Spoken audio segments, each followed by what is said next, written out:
Bapak, Ibu, Saudara dan Saudariku yang terkasih dalam Yesus Kristus Sang Immanuel. Selamat memasuki minggu keempat masa Adventus. Hari ini, lilin keempat yang berwarna ungu yang disebut lilin malaikat telah dinyalakan.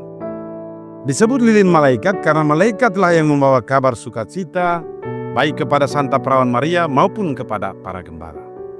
Baik kabar yang diterima Maria dari malaikat Gabriel maupun kabar yang dibawa oleh kawanan malaikat kepada para gembala Bethlehem, semuanya adalah kabar sukacita.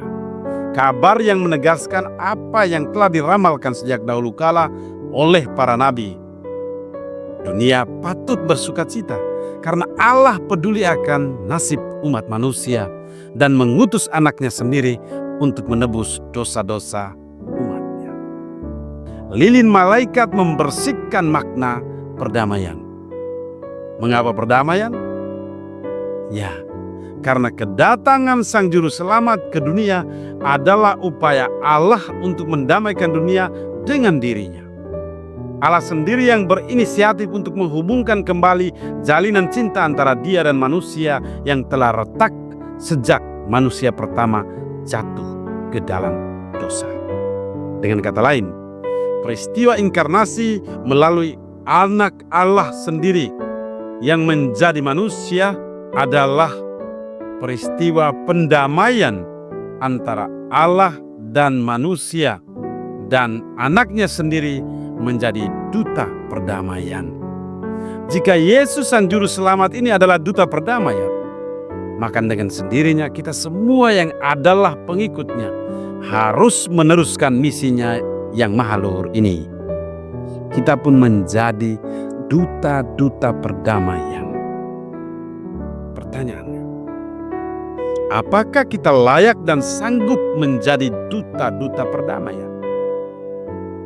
Baik saudara dan saudariku yang saya kasih, untuk menjawab pertanyaan di atas, mari kita gali salib firman Tuhan yang telah kita dengar hari ini. Pertama, seruan Nabi Mika. Nabi yang satu ini sangat getol meneriakan keadilan dan membela nasib orang-orang kecil. Dia yang muncul di masanya Nabi Amos, Hosea, dan Yesaya mengkritisi para elit baik di bidang agama maupun di dalam pemerintahan para raja dalam kerajaan yang hidup dalam korupsi yang sangat hebat. Ada banyak tuan tanah yang menindas orang miskin. Ada penyelewengan hukum secara masif. Ada pelaksanaan ritual peribadatan yang asal-asalan. Dan untuk menampar wajah para penguasa yang koruptif dan intimidatif, Nabi Mika bahkan bernubuat bahwa penyelamat Israel, penyelamat orang-orang kecil dan tertindas akan datang dari satu wilayah yang sangat tidak diperhitungkan di mata orang-orang Israel. Sang Immanuel muncul dari Bethlehem di wilayah Efrata, sebuah wilayah yang tidak populer. Justru dari wilayah yang tidak populer ini akan lahir sang duta perdamaian. Berdasarkan hal di atas, apakah kita mesti menjadi kecut dan mundur untuk menjadi duta-duta perdamaian? Meskipun kita dipandang rendah, kecil, dan tak punya apa-apa. Kedua, menjadi duta perdamaian tidak membutuhkan persembahan atau korban sembelihan yang hebat.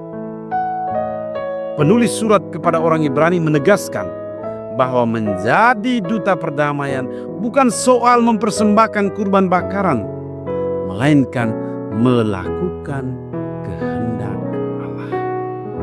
Yesus sebagai duta perdamaian bukan datang untuk menjalankan hukum Taurat belaka, yaitu mempersembahkan kurban bakaran, melainkan melakukan kehendak Allah, yaitu mencintai orang-orang kecil dan tertindas. Dan cinta ini Yesus tunjukkan secara radikal, bahkan sampai menderita dan wafat di atas kayu salib. Duta perdamaian lebih memilih untuk suatu pengorbanan nyata dan bukan sekedar ritual belaka. Kita pun mestinya demikian. Bukan hanya sekedar hal-hal seremonial dan ritual, tetapi lebih kepada aksi nyata pembelaan terhadap orang-orang kecil dan ketidas.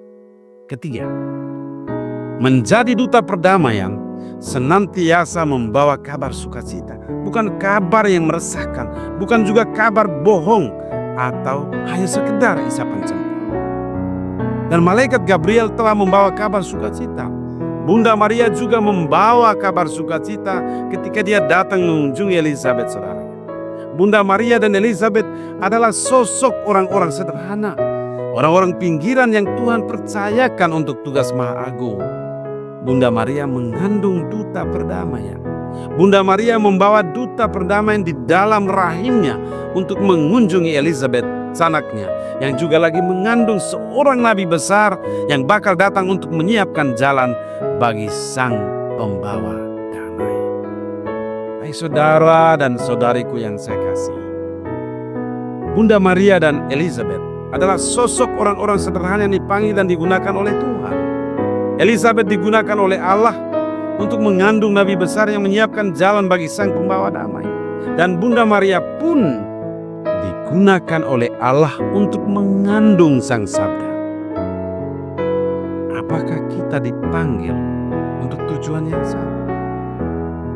Ya, saya yakin setiap kita yang dipermandikan di dalam nama Tuhan Yesus juga dipanggil menjadi pembawa sang juru damai, membawa Yesus.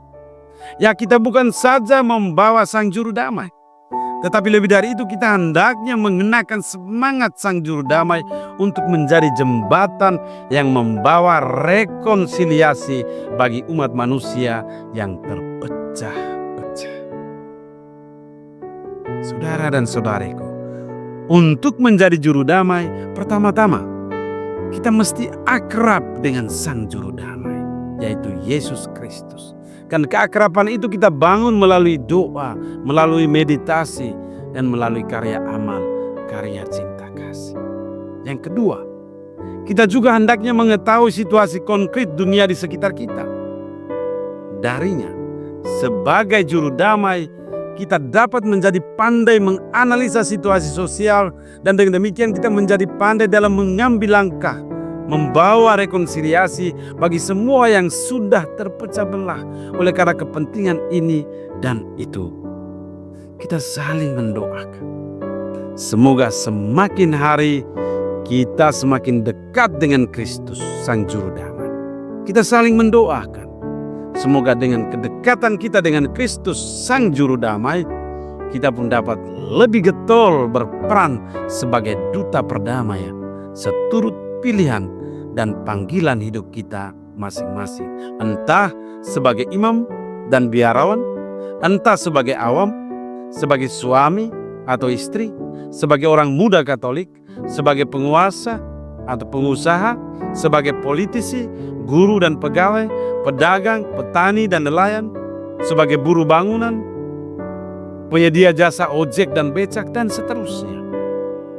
Semoga kita sungguh-sungguh menjadi duta perdamaian yang membawa persatuan kembali, rekonsiliasi bagi manusia dalam dunia zaman ini yang cenderung terpecah belah oleh berbagai kepentingan, baik dalam gereja maupun di dalam masyarakat.